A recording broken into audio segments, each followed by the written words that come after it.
ನನ್ನ ಪ್ರೀತಿಯ ವಿದ್ಯಾರ್ಥಿಗಳೇ, ಸ್ನೇಹಿತರೆ ಹಾಗೂ ಇತಿಹಾಸಜ್ಞರೇ, ಡಾಕ್ಟರ್ ಎನ್ ಜಿ ಪ್ರಕಾಶ್ ಮತ್ತೊಮ್ಮೆ ನಿಮ್ಮ ಮುಂದೆ. ಇಂದು ನಾನು ನಿಮ್ಮೊಂದಿಗೆ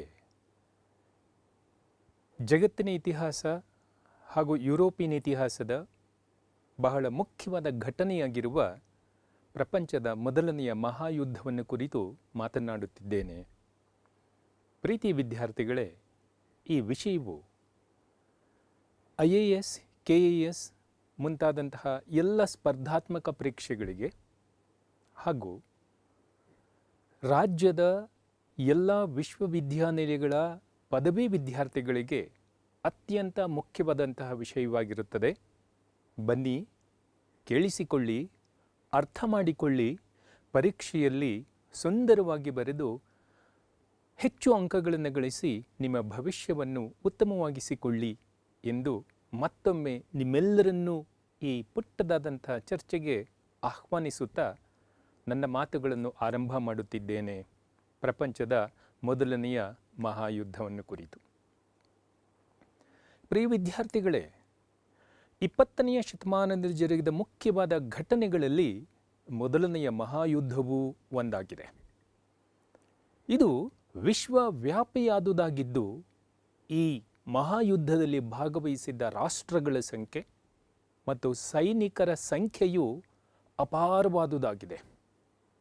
ಒಂದು ಅಂದಾಜಿನ ಪ್ರಕಾರ ಮೊದಲ ಮಹಾಯುದ್ಧದಲ್ಲಿ ಭಾಗವಹಿಸಿದ್ದ ಸೈನಿಕರ ಸಂಖ್ಯೆಯು ಇದುವರೆವಿಗೂ ಜರುಗಿರುವ ಎಲ್ಲ ಯುದ್ಧಗಳಲ್ಲಿ ಭಾಗವಹಿಸಿದ್ದ ಒಟ್ಟು ಸೈನ್ಯದ ಸಂಖ್ಯೆಗಿಂತಲೂ ಕೂಡ ಮಿಗಿಲಾದುದಾಗಿದೆ ಎಂದು ಹೇಳುತ್ತೇವೆ.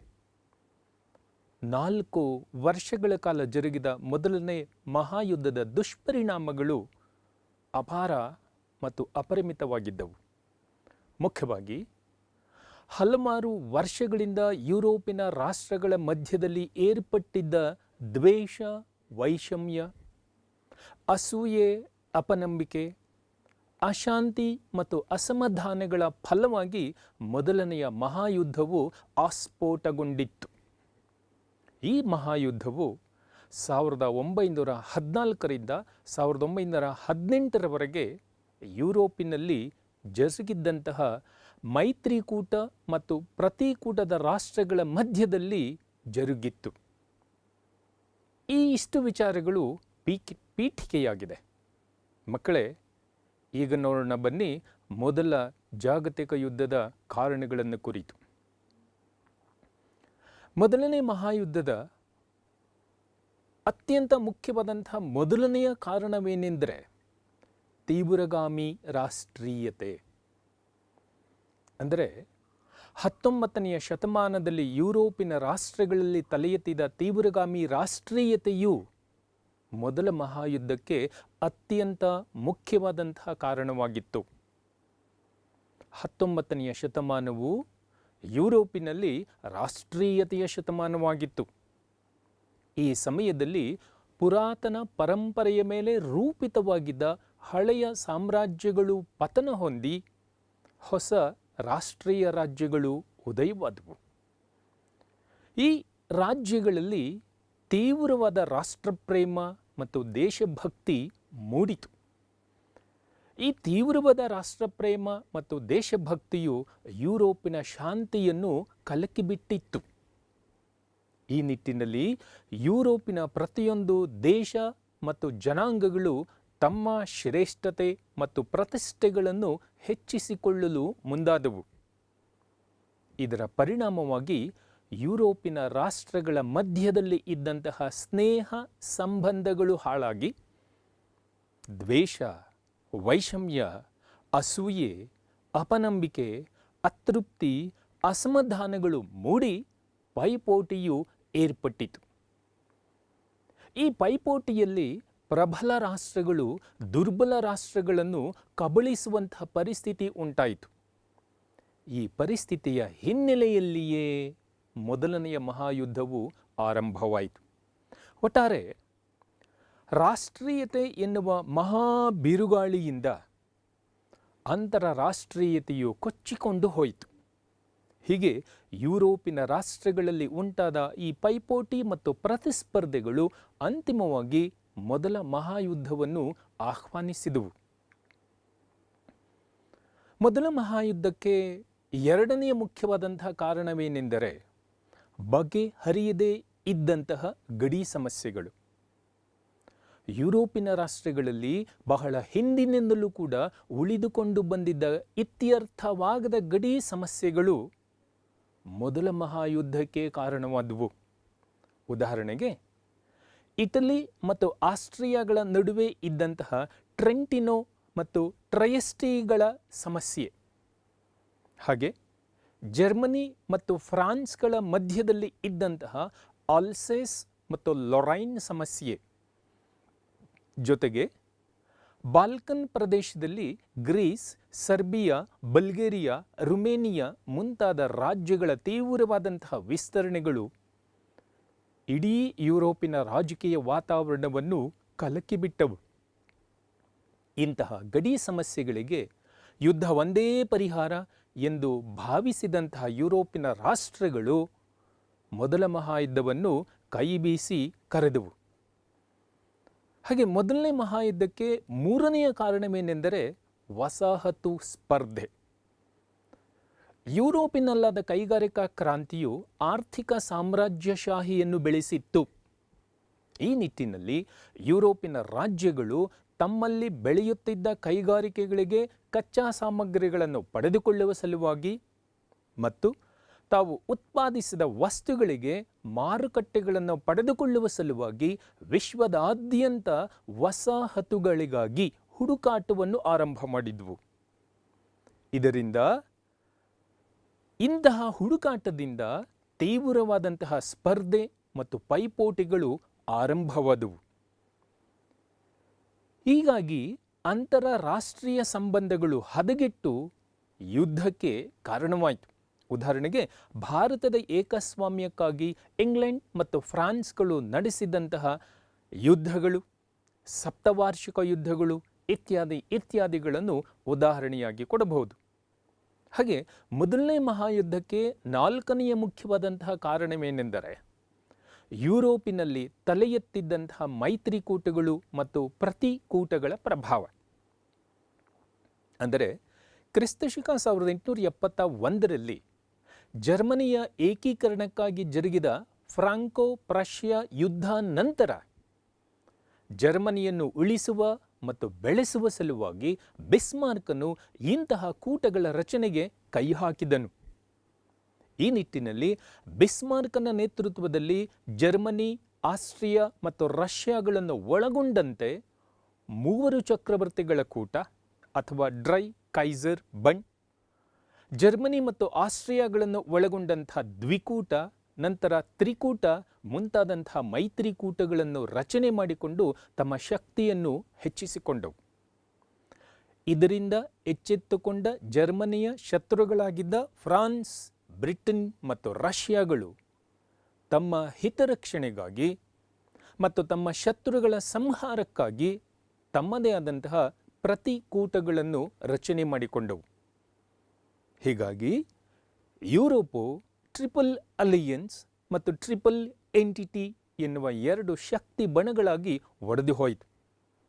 ಈ ಎರಡು ಶಕ್ತಿ ಬಣಗಳ ಮಧ್ಯೆ ತಲೆದೋರಿದಂತಹ ದ್ವೇಷ, ವೈಷಮ್ಯ, ಅಸೂಯೆ, ಅಪನಂಬಿಕೆ, ಅತೃಪ್ತಿ, ಅಸಮಾಧಾನಗಳು ಮೊದಲನೆಯ ಮಹಾಯುದ್ಧಕ್ಕೆ ಕಾರಣವಾದವು. ಮೊದಲನೇ ಮಹಾಯುದ್ಧದ ಐದನೆಯ ಮುಖ್ಯವಾದ ಕಾರಣವೇನೆಂದರೆ ಶಸ್ತ್ರಾಸ್ತ್ರಗಳ ಸಂಗ್ರಹಣೆ ಮತ್ತು ಸೈನಿಕ ಸಿದ್ಧತೆ.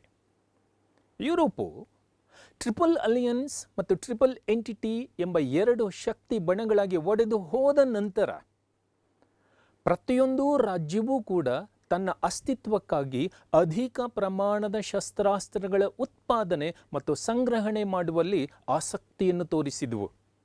ಈ ನಿಟ್ಟಿನಲ್ಲಿ ಜರ್ಮನಿಯು ತನ್ನ ಸೈನ್ಯವನ್ನು ಅತ್ಯಾಧುನಿಕವಾದಂತಹ ಟ್ಯಾಂಕರ್ ಮತ್ತು ಸಬ್ಮೆರಿನ್ಗಳಿಂದ ಬಲಪಡಿಸಿಕೊಂಡಿತ್ತು.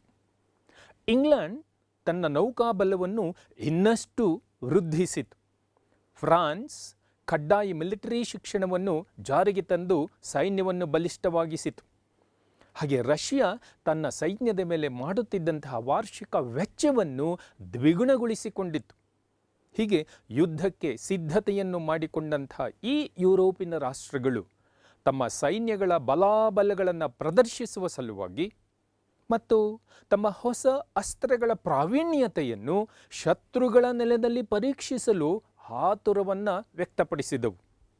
ಯುರೋಪಿನ ರಾಷ್ಟ್ರಗಳ ಇಂತಹ ಆತುರ ಕಾತುರಗಳೇ ಮೊದಲನೇ ಮಹಾಯುದ್ಧಕ್ಕೆ ಕಾರಣವಾದವು. ಮಕ್ಕಳೇ, ಮೊದಲನೇ ಮಹಾಯುದ್ಧದ 6ನೆಯ ಮುಖ್ಯವಾದಂತಹ ಕಾರಣ ಜರ್ಮನಿಯ ನೀತಿಗಳು. ಜರ್ಮನಿಯ ಚಾನ್ಸಲರ್ ಆಗಿದ್ದ ಬಿಸ್ಮಾರ್ಕ್ ನಿವೃತ್ತಿ ಹೊಂದಿದ ನಂತರ ಜರ್ಮನಿಯಲ್ಲಿ ಚಕ್ರವರ್ತಿ 2ನೇ ವಿಲಿಯಂ ಅನುಸರಿಸಿದಂತಹ ನೀತಿಗಳು ಜರ್ಮನಿಯನ್ನು ಯುದ್ಧಕ್ಕೆ ದೂಡಿಬಿಟ್ಟುವು.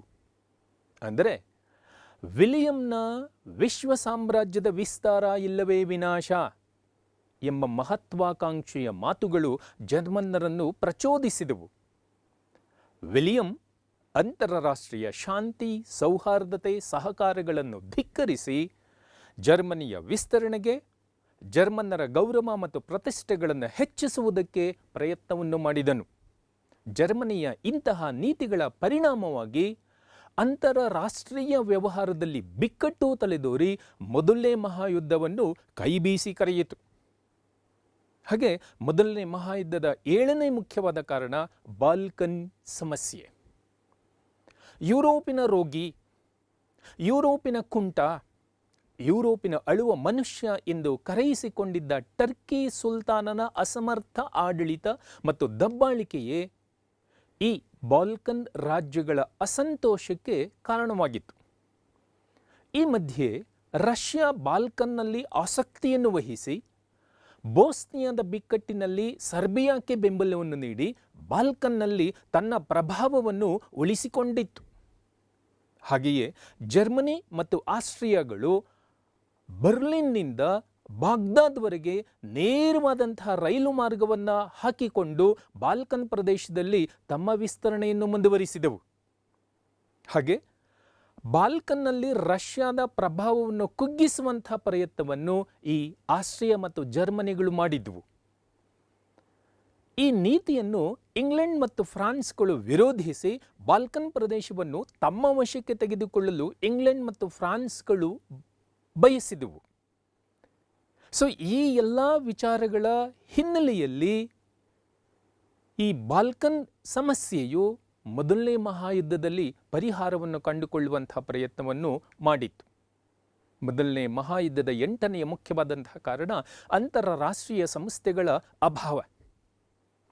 ಅಂದರೆ ಮೊದಲನೇ ಮಹಾಯುದ್ಧ ಜರುಗುವುದಕ್ಕಿಂತಲೂ ಮೊದಲು ಅಂತಾರಾಷ್ಟ್ರೀಯ ಸಮಸ್ಯೆಗಳನ್ನು ಶಾಂತಿ ಸಂಧಾನದ ಮೂಲಕ ಬಗೆಹರಿಸುವಂತಹ ಮತ್ತು ಅಂತಾರಾಷ್ಟ್ರೀಯ ಕಾನೂನುಗಳನ್ನು ಸಮಾನವಾಗಿ ಜಾರಿಗೆ ತರುವಂತಹ ಸಂಸ್ಥೆಗಳು ಇಲ್ಲದೆ ಇದ್ದದ್ದು ಮೊದಲನೇ ಮಹಾಯುದ್ಧವು ಶೀಘ್ರವಾಗಿ ಆರಂಭವಾಗುವುದಕ್ಕೆ ಕಾರಣ ಆಯಿತು. ಈ ಹಿನ್ನೆಲೆಯಲ್ಲಿ CJH ಹೇಜ್ ಎನ್ನುವಂತಹ ಇತಿಹಾಸಕಾರರು ಆಧುನಿಕ ಕಾಲದ ಮಹಾ ದುರಂತವೆಂದರೆ ಅಂತಾರಾಷ್ಟ್ರೀಯ ಸಂಬಂಧಗಳಲ್ಲಿ ಶಕ್ತಿ ಪ್ರದರ್ಶನಕ್ಕೆ ಬದಲಾಗಿ ಶಾಂತಿಯನ್ನು ಸ್ಥಾಪಿಸಲು ಸಾಧ್ಯ ಆಗದೇ ಇರುವುದು ಮತ್ತು ಎಲ್ಲ ಜಗಳಗಳನ್ನು ಪರಸ್ಪರ ಕೊಲೆಗಳನ್ನು ಮಾಡುತ್ತಲೇ ಪರಿಹರಿಸುತ್ತಾ ಬಂದಿರುವುದು ಎಂದು ಮಾರ್ಮಿಕವಾಗಿ ನುಡಿದಿದ್ದಾರೆ. ಹಾಗೆ ಮೊದಲನೇ ಮಹಾಯುದ್ಧದ 9ನೆಯದ ಕಾರಣವೇನೆಂದರೆ ಪತ್ರಿಕೆಗಳ ಪಾತ್ರ. ಸುದ್ದಿ ಪ್ರಸಾರದ ಮಾಧ್ಯಮವಾದ ಈ ಪತ್ರಿಕೆಗಳು ರಾಷ್ಟ್ರವನ್ನು ನಿರ್ಮಾಣ ಮಾಡಬಲ್ಲವು, ಹಾಗೆಯೇ ಅದೇ ರಾಷ್ಟ್ರವನ್ನು ನಿರ್ನಾಮ ಕೂಡ ಮಾಡಬಲ್ಲವು.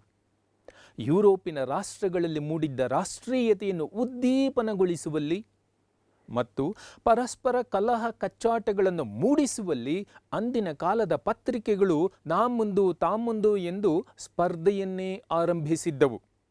ಈ ಪತ್ರಿಕೆಗಳು ಯುರೋಪಿಯನ್ನರಲ್ಲಿ ದ್ವೇಷಾಸೂಯೆಯನ್ನು ಮೂಡಿಸಿ ಒಬ್ಬರು ಇನ್ನೊಬ್ಬರನ್ನು ಸಂಶಯದಿಂದ ನೋಡುವಂತೆ ಮಾಡಿದವು. ಹೀಗಾಗಿ ಯುರೋಪಿನ ರಾಷ್ಟ್ರಗಳ ಮಧ್ಯೆ ಹಿಂದಿನಿಂದಲೂ ಕೂಡ ಬೆಳೆದು ಬಂದಿದ್ದ ಸುಮಧುರ ಬಾಂಧವ್ಯ ಅಳಿಸಿ ಹೋಗಿ ಯುದ್ಧದ ಕಾರ್ಮೋಡಗಳು ಆವರಿಸಿಕೊಂಡು ಮೊದಲನೇ ಮಹಾಯುದ್ಧವನ್ನು ಆರಂಭಿಸಿದವು. ಹಾಗೆ ಮೊದಲನೇ ಮಹಾಯುದ್ಧ ಆಸ್ಫೋಟವಾಗುವುದಕ್ಕೆ ಕಾರಣವಾಗಿದ್ದ ತತ್ಕ್ಷಣದ ಕಾರಣವನ್ನು ನೋಡೋಣ. ಕ್ರಿಸ್ತಶಕ 1914 ಜೂನ್ ತಿಂಗಳ 28ನೇ ತಾರೀಕು ಆಸ್ಟ್ರಿಯಾ ದೇಶದ ಉತ್ತರಾಧಿಕಾರಿಯಾಗಿದ್ದ sir archduke Francis Ferdinand ಮತ್ತು ಆತನ ಪತ್ನಿ ಸೋಫಿಯಾರನ್ನು ಸರ್ಬಿಯನ್ ಬುಡಕಟ್ಟಿಗೆ ಸೇರಿದ್ದ ಗ್ಯಾವ್ರಿಲೋ ಪ್ರಿನ್ಸೆಫ್ ಎಂಬ ವಿದ್ಯಾರ್ಥಿಯು ಬೋಸ್ನಿಯಾದ ರಾಜಧಾನಿಯಾಗಿದ್ದ ಸೆರಾಜಿವೋ ನಗರದಲ್ಲಿ ಕೊಲೆಗೈದನು. ಈ ಕೊಲೆಗೆ ಸಂಬಂಧಿಸಿದಂತೆ ಒಂದು ಸಾರ್ವಭೌಮ ರಾಷ್ಟ್ರದ ಗೌರವ ಮತ್ತು ಘನತೆಗೆ ಧಕ್ಕೆ ತರುವಂತಹ ಸುಮಾರು 24 ಪ್ರಶ್ನೆಗಳನ್ನು ಒಳಗೊಂಡಂತಹ ಒಂದು ಪ್ರಶ್ನಾವಳಿಯನ್ನು ಸಿದ್ಧಪಡಿಸಿದ ಆಸ್ಟ್ರಿಯಾ ದೇಶವು ಈ ಎಲ್ಲ ಪ್ರಶ್ನೆಗಳಿಗೆ 48 ಗಂಟೆಗಳಲ್ಲಿ ಸಮಾಧಾನಕರವಾದ ವಿವರಣೆಯನ್ನು ನೀಡುವಂತೆ ಸರ್ಬಿಯಾ ದೇಶವನ್ನು ಕೇಳಿತು ಆಸ್ಟ್ರಿಯಾ. ಆ ಪತ್ರದಲ್ಲಿದ್ದ ಅಂಶಗಳು ತನ್ನ ಗೌರವ ಘನತೆಗೆ ಧಕ್ಕೆ ತರುವಂತಿದ್ದರೂ ಸಹ ಸರ್ಬಿಯಾ ದೇಶವು ಆ ಅಪಮಾನವನ್ನು ಸಹಿಸಿಕೊಂಡು ಆಸ್ಟ್ರಿಯಾ ದೇಶಕ್ಕೆ ಉತ್ತರವನ್ನು ಬರೆದು ಕಳುಹಿಸಿಕೊಟ್ಟಿತ್ತು. ಆದರೆ ಈ ಉತ್ತರಗಳು ಸಮರ್ಪಕವಾಗಿಲ್ಲ ಎಂಬ ಕಾರಣವನ್ನು ನೀಡಿ 28 ಜುಲೈ 1914ರಂದು ಆಸ್ಟ್ರಿಯಾ ದೇಶವು ನೇರವಾಗಿ ಸರ್ಬಿಯಾದ ಮೇಲೆ ಯುದ್ಧವನ್ನು ಘೋಷಣೆ ಮಾಡಿತು. ಹೀಗೆ ಮೊದಲನೇ ಮಹಾಯುದ್ಧವು ಆಸ್ಟ್ರಿಯಾ ಮತ್ತು ಸರ್ಬಿಯಾ ದೇಶಗಳ ಮಧ್ಯದಲ್ಲಿ ಸಣ್ಣದಾಗಿ ಆರಂಭವಾಯಿತು. ಬಲಿಷ್ಠವಾಗಿದ್ದಂತಹ ಆಸ್ಟ್ರಿಯಾ ದೇಶ ಸ್ಲಾವ್ ರಾಷ್ಟ್ರವಾಗಿದ್ದ ಸರ್ಬಿಯಾವನ್ನು ಸೋಲಿಸಿ ನಾಶ ಮಾಡಲಾರಂಭಿಸಿತ್ತು. ಮೂಲತಃ ಸ್ಲಾವ್ ರಾಷ್ಟ್ರವಾಗಿದ್ದಂತಹ ರಷ್ಯಾ ದೇಶ ಮತ್ತೊಂದು ಸ್ಲಾವ್ ರಾಷ್ಟ್ರವಾಗಿದ್ದ ಸರ್ಬಿಯಾ ದೇಶವು ಆಸ್ಟ್ರಿಯಾದ ಹೊಡೆತಕ್ಕೆ ಸಿಕ್ಕಿ ಹಾಳಾಗುತ್ತಿರುವುದನ್ನು ನೋಡಿ ಸುಮ್ಮನಿರದೆ ಸರ್ಬಿಯಾ ದೇಶದ ಪರವಾಗಿ ಆಸ್ಟ್ರಿಯಾ ದೇಶದ ವಿರುದ್ಧವಾಗಿ ಈಗ ರಷ್ಯಾ ತಾನು ಮೊದಲ ಮಹಾಯುದ್ಧದಲ್ಲಿ ಧುಮುಕಿತು. ಹೀಗೆ ಯುದ್ಧವು ನಿಧಾನವಾಗಿ ವಿಸ್ತಾರವಾಗಲಾರಂಭಿಸಿತು. ಅತ್ತ ಕಡೆ ಆಸ್ಟ್ರಿಯಾ ದೇಶದ ಪರವಾಗಿ ಜರ್ಮನಿಯೂ ಕೂಡ ಯುದ್ಧಕ್ಕೆ ಬಂದಿತು. ಈ ನಿಟ್ಟಿನಲ್ಲಿ ಆಗಸ್ಟ್ 1ನೇ ತಾರೀಕು ರಷ್ಯಾದ ವಿರುದ್ಧ ಮತ್ತು ಆಗಸ್ಟ್ 3ನೇ ತಾರೀಕು ಫ್ರಾನ್ಸ್ನ ವಿರುದ್ಧ ಜರ್ಮನಿಯು ಯುದ್ಧವನ್ನು ಘೋಷಣೆಯನ್ನೇ ಮಾಡಿಬಿಟ್ಟಿತ್ತು. ಹೀಗೆ ಮೊದಲನೆಯ ಮಹಾಯುದ್ಧವು ಇನ್ನಷ್ಟು ಮತ್ತಷ್ಟು ವಿಸ್ತರಿಸಲಾರಂಭಿಸಿತು. ಫ್ರಾನ್ಸನ್ನು ಧ್ವಂಸ ಮಾಡುವ ಸಲುವಾಗಿ ಜರ್ಮನಿಯು ಬೆಲ್ಜಿಯಂನ ಮೂಲಕ ಹಾದು ಹೋಗಬೇಕಾಯಿತು. ಇದರಿಂದ ಜರ್ಮನಿಯು ಬೆಲ್ಜಿಯಂ ದೇಶದ ಅನುಮತಿಯನ್ನು ಕೇಳಿತು. ಅನುಮತಿ ನಿರಾಕರಿಸಲಾಗಿ ಜರ್ಮನಿಯ ಸೈನ್ಯವು ಆ ದಿಕ್ಕಿನಲ್ಲಿಯೇ ಮುಂದಕ್ಕೆ ನುಗ್ಗಿತು. ಇದರಿಂದ ಕೋಪಗೊಂಡಂಥ ಬೆಲ್ಜಿಯಂ ದೇಶದ ರಕ್ಷಕನಾಗಿದ್ದಂಥ ಇಂಗ್ಲೆಂಡ್ ಆಗಸ್ಟ್ 4ನೇ ತಾರೀಕು ಈಗ ಜರ್ಮನಿಯ ಮೇಲೆ ಯುದ್ಧವನ್ನು ಘೋಷಣೆ ಮಾಡಿತು. ಇತ್ತ ಕಡೆ ಅಲ್ಸೇಸ್ ಮತ್ತು ಲೊರೈನ್ ಮೂಲಕ ಫ್ರೆಂಚರು ಜರ್ಮನಿಯ ಮೇಲೆ ನಡೆಸಿದಂತಹ ಆಕ್ರಮಣಗಳು ವಿಫಲವಾದವು. ಮುಂದುವರೆದಂತಹ ಜರ್ಮನ್ನರು ಮಾರ್ನೆ ನದಿಯನ್ನು ದಾಟಿ ಪ್ಯಾರಿಸ್ ಅನ್ನು ನಾಶ ಮಾಡಲು ಪ್ರಯತ್ನಿಸಿದಾಗ ಮಿತ್ರ ರಾಷ್ಟ್ರಗಳ ಸ್ಥಿತಿಯು ಚಿಂತಾಜನಕವಾಯಿತು.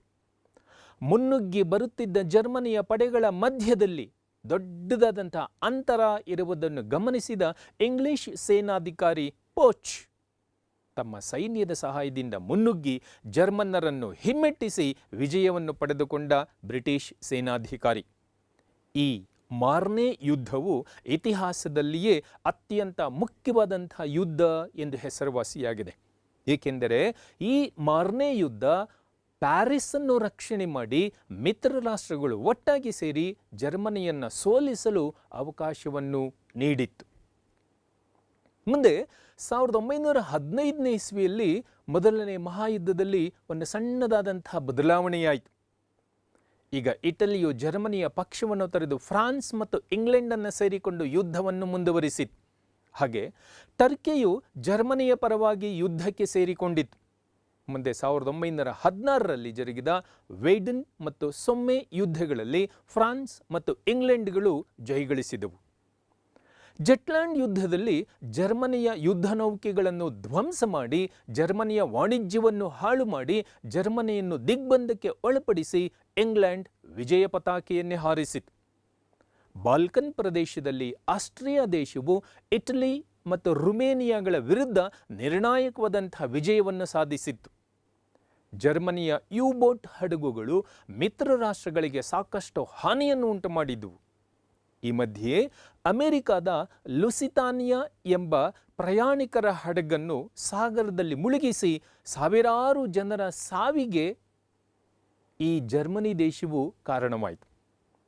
ಇದರಿಂದ ಕೋಪಗೊಂಡಂತಹ ಅಮೆರಿಕ ಇದುವರೆಗೂ ಪಾಲಿಸಿಕೊಂಡು ಬಂದಿದ್ದ ತನ್ನ ತಾಟಸ್ಥ್ಯ ನೀತಿಯನ್ನು ಕೈಬಿಟ್ಟು ಈಗ ಇಂಗ್ಲೆಂಡಿನ ಪರವಾಗಿ ಮತ್ತು ಜರ್ಮನಿಯ ವಿರುದ್ಧವಾಗಿ ಅಮೆರಿಕವು ಯುದ್ಧದಲ್ಲಿ ಧುಮುಕಿತು.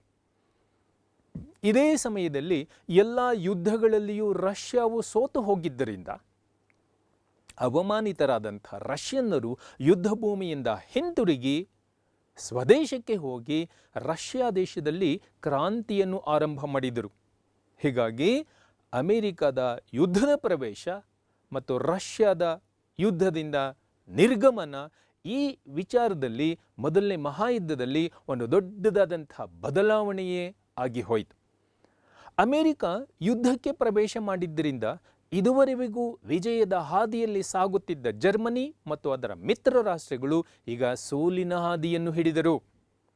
ಜರ್ಮನಿಯು ಯುದ್ಧದಲ್ಲಿ ಪೂರ್ಣವಾಗಿ ಸೋತು ಹೋಯಿತು. ಇದರಿಂದ ಬೇಸತ್ತ ಜರ್ಮನ್ನರು ಜರ್ಮನಿ ದೇಶದಲ್ಲಿ ಕ್ರಾಂತಿಯನ್ನು ಆರಂಭ ಮಾಡಿದರು. ಹಾಗಾಗಿ ಜರ್ಮನಿಯಲ್ಲಿ ಈಗ ಗಣರಾಜ್ಯವನ್ನು ಸ್ಥಾಪನೆ ಮಾಡಲಾಯಿತು. ಜರ್ಮನಿಯ ಚಕ್ರವರ್ತಿಯಾಗಿದ್ದ ವಿಲಿಯಂ ಈಗ ದೇಶವನ್ನು ಬಿಟ್ಟು ಓಡಿ ಹೋಗಿದ್ದರಿಂದ ಜರ್ಮನಿಯಲ್ಲಿ ಹೊಸದಾಗಿ ಗಣರಾಜ್ಯವನ್ನು ಸ್ಥಾಪನೆ ಮಾಡಲಾಯಿತು. ಜರ್ಮನಿಯಲ್ಲಿ ಸ್ಥಾಪನೆಯಾದಂಥ ಈ ಹೊಸ ಗಣರಾಜ್ಯ 1918 ನವೆಂಬರ್ 11ನೇ ತಾರೀಕು ಮೊದಲನೇ ಮಹಾಯುದ್ಧವನ್ನು ನಿಲ್ಲಿಸಿ ಶಾಂತಿಯನ್ನು ಬೇಡಿತು. ಹೀಗಾಗಿ ಮೊದಲನೇ ಮಹಾಯುದ್ಧವು ಈಗ ಮುಕ್ತಾಯವಾಯಿತು. ಪ್ರಿಯ ವಿದ್ಯಾರ್ಥಿಗಳೇ, ಈಗ ನೋಡೋಣ ಮೊದಲನೇ ಮಹಾಯುದ್ಧದ ಪರಿಣಾಮಗಳನ್ನು ಕುರಿತು. ಮೊದಲನೇ ಮಹಾಯುದ್ಧದ ಅತ್ಯಂತ ಮುಖ್ಯವಾದಂತಹ ಪರಿಣಾಮವೇನೆಂದರೆ ಭೀಕರವಾದಂತಹ ಸಾವು ಮತ್ತು ನೋವುಗಳ ಅನುಭವ. ಮೊದಲನೇ ಮಹಾಯುದ್ಧವು ವಿನಾಶಕಾರಿ ಪರಿಣಾಮಗಳನ್ನುಂಟು ಮಾಡಿತ್ತು. ಸುಮಾರು 10 ಲಕ್ಷ ಮಂದಿ ನೇರವಾಗಿ ಯುದ್ಧದಲ್ಲಿ ಮರಣವನ್ನು ಹೊಂದಿದರು. ಸುಮಾರು 1.5 ಕೋಟಿ ಗಾಯಾಳುಗಳಾದರು. ಸುಮಾರು 7 ಲಕ್ಷ ಮಂದಿ ಶಾಶ್ವತವಾಗಿ ಅಂಗವಿಕಲರಾದರು. ಯುದ್ಧಾನಂತರ ತಲೆದೋರಿದ ಭೀಕರವಾದ ಕ್ಷಾಮ ಡಾಮರಗಳಿಂದ ಲಕ್ಷಾಂತರ ಮಂದಿ ಹಸಿವು, ರೋಗ ರುಜಿನಗಳಿಗೆ ತುತ್ತಾಗಿ ಮರಣವನ್ನು ಹೊಂದಿದರು. ಹೀಗೆ ಮೊದಲನೇ ಮಹಾಯುದ್ಧವು ದೊಡ್ಡದಂಥ ಮಾರಣ ಹೋಮವನ್ನೇ ಮಾಡಿ ಭೀಕರವಾದ ಸಾವು ನೋವುಗಳಿಗೆ ಸಾಕ್ಷಿಯಾಯಿತು. ಮಹಾಯುದ್ಧದ ಎರಡನೆಯ ಪರಿಣಾಮಗಳೆಂದರೆ ಆರ್ಥಿಕ ಮತ್ತು ಸಾಮಾಜಿಕ ವಿನಾಶ. ಮೊದಲ ಮಹಾಯುದ್ಧದಲ್ಲಿ ಭಾಗವಹಿಸಿದ್ದಂಥ ರಾಷ್ಟ್ರಗಳು ಮಾಡಿದ್ದ ಸಾಲದ ಹೊರೆ ಈಗ ಅಧಿಕವಾಯಿತು. ಇದರಿಂದ ಉಂಟಾದ ಆರ್ಥಿಕ ಬಿಕ್ಕಟ್ಟು ಸಾಮಾಜಿಕ ಮತ್ತು ರಾಜಕೀಯ ತೊಳಲಾಟಕ್ಕೆ ಕಾರಣವಾಯಿತು. ಮೊದಲ ಮಹಾಯುದ್ಧದಿಂದ ಸಾರಿಗೆ ಮತ್ತು ಸಂಪರ್ಕ ಕ್ಷೇತ್ರವು ಅಸ್ತವ್ಯಸ್ತವಾಗಿ ಹೋಯಿತು. ಇದರಿಂದಾಗಿ ವ್ಯಾಪಾರ ಮತ್ತು ವಾಣಿಜ್ಯಗಳು ಹಾಳಾದವು. ಮೊದಲನೇ ಮಹಾಯುದ್ಧದಿಂದ ಅಪಾರವಾದಂತಹ ಆರ್ಥಿಕ ಸಾಮಾಜಿಕ ವಿನಾಶ ಉಂಟಾಯಿತು. ಮೂರನೆಯ ಪರಿಣಾಮವೇನೆಂದರೆ ಶಾಂತಿ ಸ್ಥಾಪನೆಯ ಪ್ರಯತ್ನ. ಮೊದಲ ಮಹಾಯುದ್ಧದ ನಂತರ 1919ನೇ ಇಸ್ವಿಯಲ್ಲಿ ಪ್ಯಾರಿಸ್ನಲ್ಲಿ ಶಾಂತಿ ಸಮ್ಮೇಳನವನ್ನು ಏರ್ಪಡಿಸಿ ಇನ್ನು ಮುಂದೆ ಯುದ್ಧಗಳನ್ನು ನಿಲ್ಲಿಸಿ ಶಾಂತಿ ಸ್ಥಾಪನೆಯ ಯೋಜನೆಯನ್ನು ಹಾಕಿಕೊಳ್ಳಲಾಯಿತು. ಈ ಸಮ್ಮೇಳನದಲ್ಲಿ ಇಂಗ್ಲೆಂಡ್, ಫ್ರಾನ್ಸ್ ಮತ್ತು ಇಟಲಿ ದೇಶಗಳ ಪ್ರಧಾನಿಗಳು ಹಾಗೂ ಅಮೆರಿಕದ ಅಧ್ಯಕ್ಷನಾಗಿದ್ದ ವುಡ್ರೋ ವಿಲ್ಸನ್ ಭಾಗವಹಿಸಿದ್ದರು. ಇಲ್ಲಿ ವುಡ್ರೋ ವಿಲ್ಸನ್ ತನ್ನ ಪ್ರಸಿದ್ಧವಾದ 14 ತತ್ವಗಳನ್ನು ಪ್ರತಿಪಾದಿಸಿದನು. ಹಾಗೆ ಮೊದಲನೇ ಮಹಾಯುದ್ಧದ ಇನ್ನೊಂದು ಮುಖ್ಯವಾದಂತಹ ಪರಿಣಾಮ ಲೀಗ್ ಆಫ್ ನೇಷನ್ನ ಸ್ಥಾಪನೆ. ಮೊದಲ ಮಹಾಸಮರದ ನಂತರ ಜಗತ್ತಿನ ಪ್ರಥಮ ಅಂತಾರಾಷ್ಟ್ರೀಯ ಸಂಸ್ಥೆಯಾದ ಲೀಗ್ ಆಫ್ ನೇಷನ್ನನ್ನು ಸ್ಥಾಪಿಸಲಾಯಿತು. ಲೀಗ್ ಇನ್ನು ಮುಂದೆ ಯುದ್ಧಗಳನ್ನು ತಡೆಗಟ್ಟಿ ಶಾಂತಿಯನ್ನು ಸ್ಥಾಪಿಸುವಂಥ ಪ್ರಯತ್ನವನ್ನು ಮಾಡಿತು. ಹಾಗೆ ಮೊದಲನೇ ಮಹಾಯುದ್ಧದ 5ನೆಯ ಪರಿಣಾಮವೇನೆಂದರೆ ವರ್ಸೈಲ್ಸ್ ಒಪ್ಪಂದಕ್ಕೆ ಅಸ್ತಿತ್ವ. ಮೊದಲ ಮಹಾಯುದ್ಧದ ಭೀಕರವಾದ ದುರಂತಗಳಿಗೆ, ಸಾವು ನೋವುಗಳಿಗೆ ಕಷ್ಟ ನಷ್ಟಗಳಿಗೆ ಜರ್ಮನಿಯೇ ಕಾರಣ ಎಂದು ಭಾವಿಸಿದಂಥ ಗೆದ್ದ ರಾಷ್ಟ್ರಗಳು ಇನ್ನು ಮುಂದೆ ಜರ್ಮನಿಯು ವಿಶ್ವದ ಶಾಂತಿಯನ್ನು ಕದಡಲು ಅವಕಾಶವನ್ನು ಮಾಡಿಕೊಡದ ಹಾಗೆ ಜರ್ಮನಿಯ ಮೇಲೆ ಕಠಿಣವಾದ ನಿರ್ಬಂಧಗಳನ್ನು ವಿಧಿಸಿ ಜರ್ಮನಿಯೊಂದಿಗೆ 1919ನೇ ಇಸ್ವಿಯಲ್ಲಿ ವರ್ಸೈಲ್ಸ್ ಎನ್ನುವ ಒಪ್ಪಂದವನ್ನು ಮಾಡಿಕೊಂಡರು. ಹಾಗೆ ಮೊದಲನೇ ಮಹಾಯುದ್ಧದ 6ನೆಯ ಪರಿಣಾಮವೇನೆಂದರೆ ರಾಜಕೀಯ ಪರಿಣಾಮಗಳು. ಮೊದಲ ಮಹಾಯುದ್ಧ ನಂತರ ಆಸ್ಟ್ರಿಯಾ, ಹಂಗೇರಿ ಮುಂತಾದಂತಹ ದೊಡ್ಡ ದೊಡ್ಡ ಸಾಮ್ರಾಜ್ಯಗಳನ್ನೆಲ್ಲ ವಿಭಜಿಸಿ ಹಲವಾರು ಹೊಸ ಹೊಸ ರಾಜ್ಯಗಳನ್ನು ರಚನೆ ಮಾಡಲಾಯಿತು. ಉದಾಹರಣೆಗೆ ಝೆಕೋಸ್ಲೋವಾಕಿಯಾ, ಲಿಥುವೇನಿಯಾ, ಯುಗೋಸ್ಲೋವಿಯಾ ಮುಂತಾದಂತಹ ಹೊಸ ರಾಜ್ಯಗಳು ಈಗ ರಚನೆಯಾದವು. ಮೊದಲ ಮಹಾಯುದ್ಧದ 7ನೆಯ ಪರಿಣಾಮ ರಷ್ಯಾದ ಕ್ರಾಂತಿ. ಮೊದಲ ಮಹಾಯುದ್ಧದಲ್ಲಿ ಭಾಗವಹಿಸಿದ್ದ ರಷ್ಯಾ ತನ್ನ ಸೈನಿಕ ಅಸಮರ್ಥತೆಯಿಂದ ಪೂರ್ಣವಾಗಿ ಸೋತು ಯುದ್ಧರಂಗದಿಂದ ನಿರ್ಗಮಿಸಿ ಕ್ರಾಂತಿಯನ್ನು ಆರಂಭಿಸಿತು. ರಷ್ಯಾದ ಕ್ರಾಂತಿಯು ಈ ಮೊದಲ ಮಹಾಯುದ್ಧದ ಇನ್ನೊಂದು ಪರಿಣಾಮವಾಗಿ ಮಾರ್ಪಟ್ಟಿತು. ಹಾಗೆ 8ನೆಯ ಪರಿಣಾಮವೆಂದರೆ ಟರ್ಕಿಗೆ ದುರ್ಗತಿ. ಮೊದಲ ಮಹಾಯುದ್ಧದಲ್ಲಿ ಸೋತು ಹೋದ ಟರ್ಕಿಯು ವಿದೇಶಿಯರ ಆಳ್ವಿಕೆಗೊಳಪಟ್ಟಿತ್ತು. ಯುರೋಪಿನ ಭೂಭಾಗಗಳನ್ನು ಕಳೆದುಕೊಂಡಂತಹ ಟರ್ಕಿಯು ಈಗ ಏಷ್ಯಾ ಮೈನರ್ಗೆ ಮಾತ್ರ ಸೀಮಿತವಾಯಿತು. ಮುಂದೆ ಮಸ್ತಫಾ ಕೆಮಾಲ್ ಪಾಷನ ಅಧ್ಯಕ್ಷತೆಯಲ್ಲಿ ಟರ್ಕಿಯು ಗಣರಾಜ್ಯವಾಯಿತು.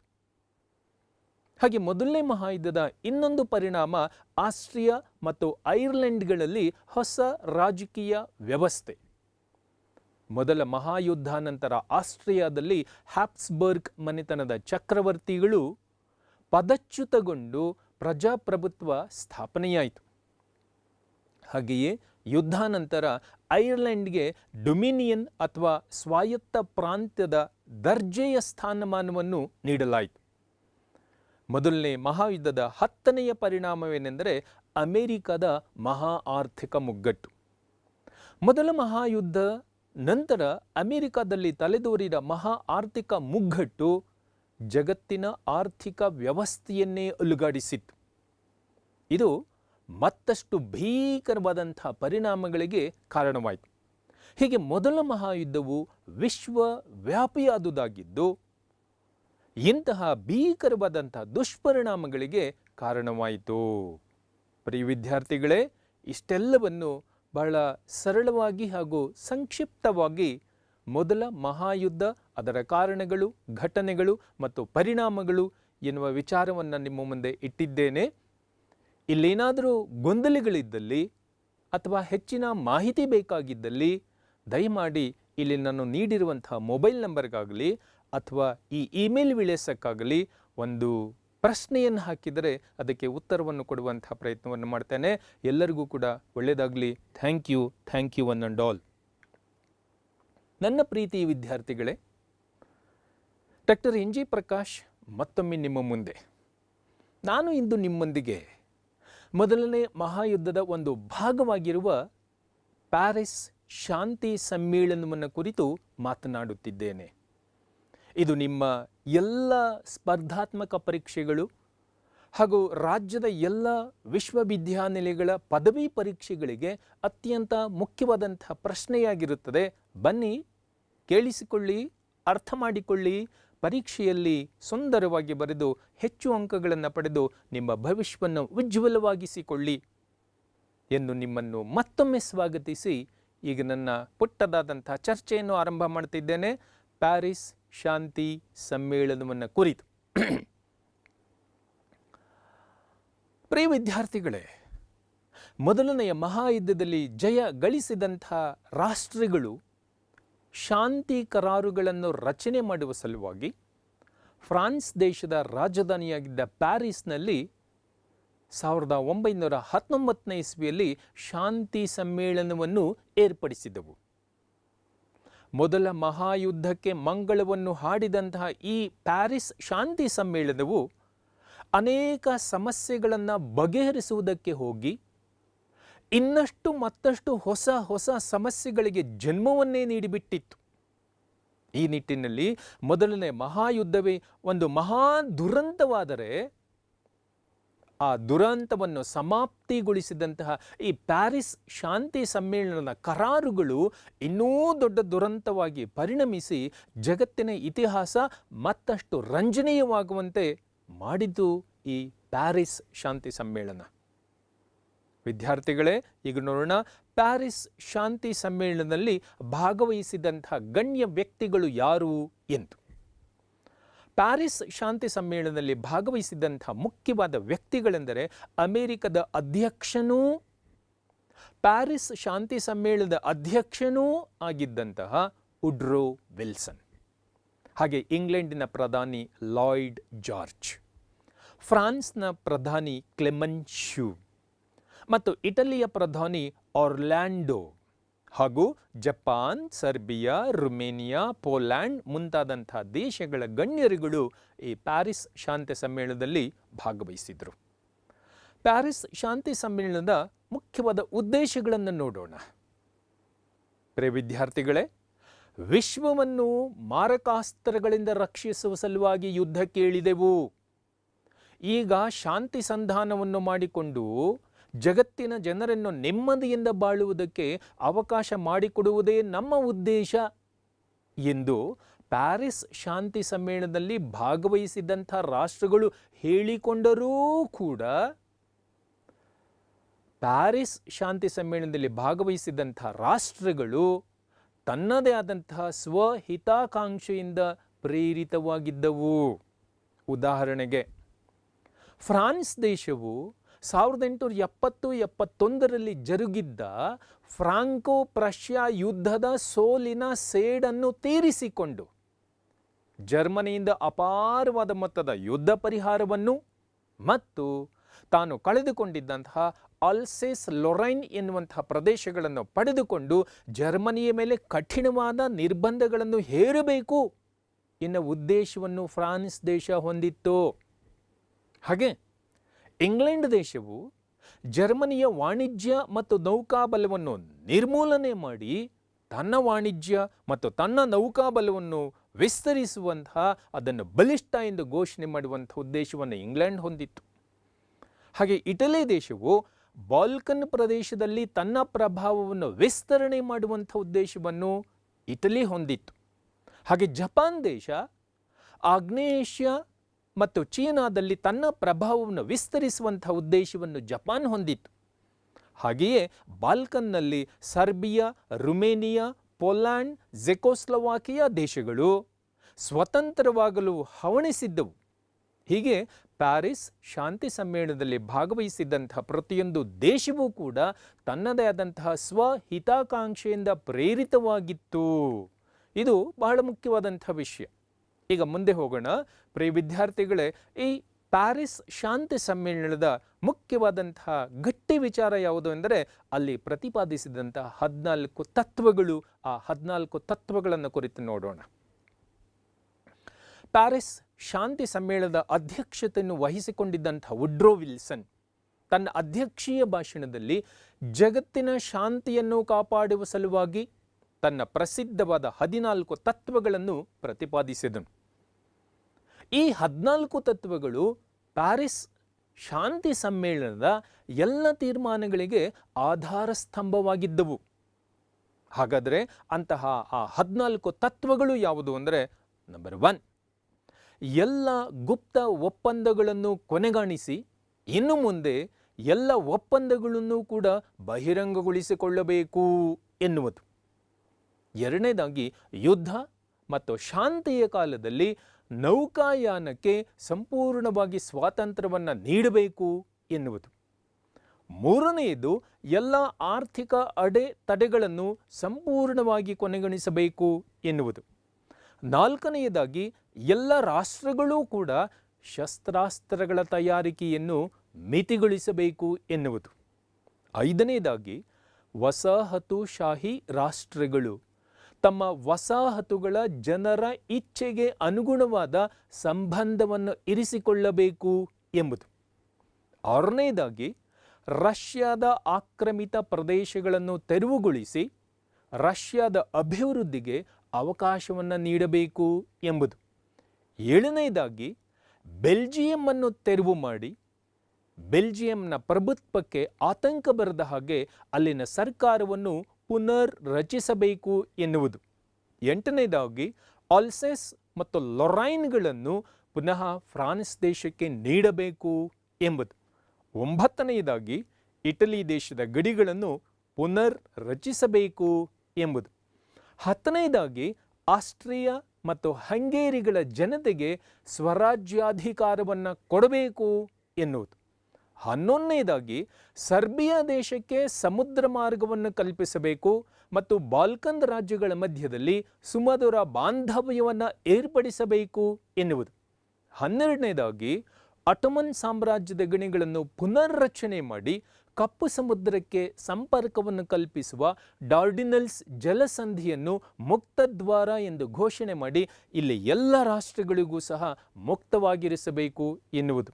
ಹಾಗೆ 13ನೇದಾಗಿ ಪೋಲ್ಯಾಂಡ್ ಎನ್ನುವಂತಹ ಹೊಸ ರಾಜ್ಯವನ್ನು ಸ್ಥಾಪನೆ ಮಾಡಿ ಪೋಲರಿಗೆ ಸಮುದ್ರ ಸಂಪರ್ಕವನ್ನು ಕಲ್ಪಿಸಬೇಕು ಎನ್ನುವುದು. 14 ಅಥವಾ ಕೊನೆಯದಾಗಿ ಜಗತ್ತಿನಲ್ಲಿ ಶಾಂತಿಯನ್ನು ಸ್ಥಾಪಿಸುವ ಸಲುವಾಗಿ ಜಗತ್ತಿನ ಎಲ್ಲ ರಾಷ್ಟ್ರಗಳ ಸ್ವಾತಂತ್ರ್ಯ ಸಮಾನತೆಯ ಆಧಾರದ ಮೇಲೆ ಅಂತಾರಾಷ್ಟ್ರೀಯ ಸಂಸ್ಥೆಯಾದ ಲೀಗ್ ಆಫ್ ನೇಷನ್ ಅನ್ನು ಸ್ಥಾಪನೆ ಮಾಡಬೇಕು ಎನ್ನುವುದು ಈ ಸಮ್ಮೇಳನದ ಅತ್ಯಂತ ಮುಖ್ಯವಾದಂಥ ಉದ್ದೇಶವಾಗಿತ್ತು.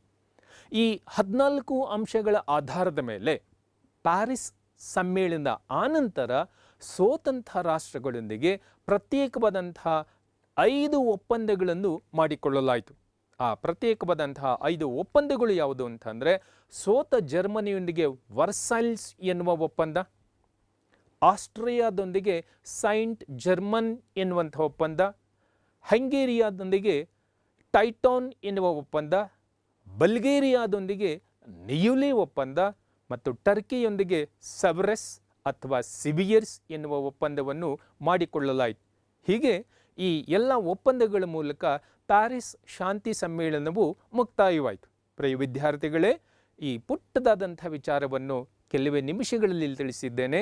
ಇದಕ್ಕೆ ಹೆಚ್ಚಿನ ಮಾಹಿತಿ ಬೇಕಾಗಿದ್ದಲ್ಲಿ ಇಲ್ಲಿ ನೀಡಿರುವಂಥ ಮೊಬೈಲ್ ಸಂಖ್ಯೆ ಅಥವಾ ಈ ಮೇಲ್ ವಿಳಾಸಕ್ಕೆ ಒಂದು ಸಣ್ಣ ಪ್ರಶ್ನೆಯನ್ನು ಕೇಳಿದರೆ ನಿಮಗೆ ಉತ್ತರವನ್ನು ನೀಡುತ್ತೇನೆ ಎನ್ನುವ ಭರವಸೆಯೊಂದಿಗೆ ನಿರ್ಗಮಿಸುತ್ತಿದ್ದೇನೆ. Thank you one and all.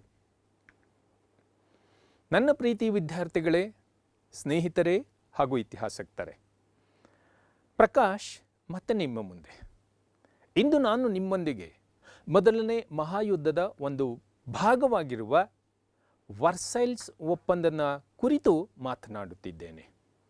ಪ್ರಿಯ ವಿದ್ಯಾರ್ಥಿಗಳೇ, ಈ ವರ್ಸೈಲ್ಸ್ ಒಪ್ಪಂದವು ಯುರೋಪ್ ಇತಿಹಾಸ, ಜಗತ್ತಿನ ಇತಿಹಾಸದಲ್ಲಿ ಅತ್ಯಂತ ಮುಖ್ಯವಾದ ಘಟನೆಯಾಗಿದ್ದು, ಎಲ್ಲ ಸ್ಪರ್ಧಾತ್ಮಕ ಪರೀಕ್ಷೆಗಳಿಗೆ ಹಾಗೂ ರಾಜ್ಯದ ಎಲ್ಲ ವಿಶ್ವವಿದ್ಯಾನಿಲಯಗಳ ಪದವಿ ಪರೀಕ್ಷೆಗಳಿಗೆ ಬಹಳ ಮುಖ್ಯವಾಗಿ ಕೇಳುವಂಥ ಪ್ರಶ್ನೆಯಾಗಿರುತ್ತದೆ.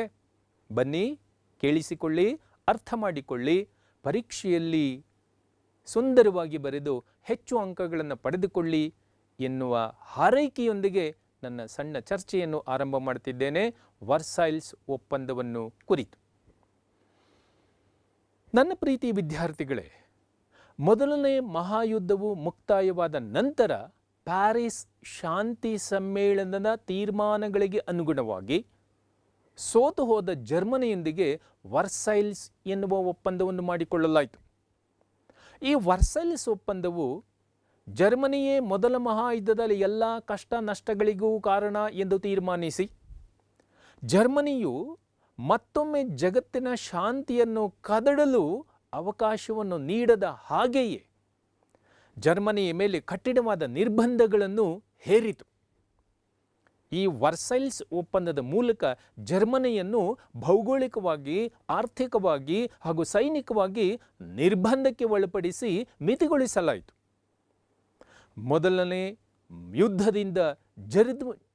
ಮೊದಲ ಮಹಾಯುದ್ಧದಿಂದ ಜರ್ಜರಿತವಾಗಿದ್ದ ಜರ್ಮನಿ ವರ್ಸೈಲ್ಸ್ ಒಪ್ಪಂದವನ್ನು ಈಗ ಒಂದು ಸವಾಲಾಗಿಯೇ ಸ್ವೀಕರಿಸಿತ್ತು.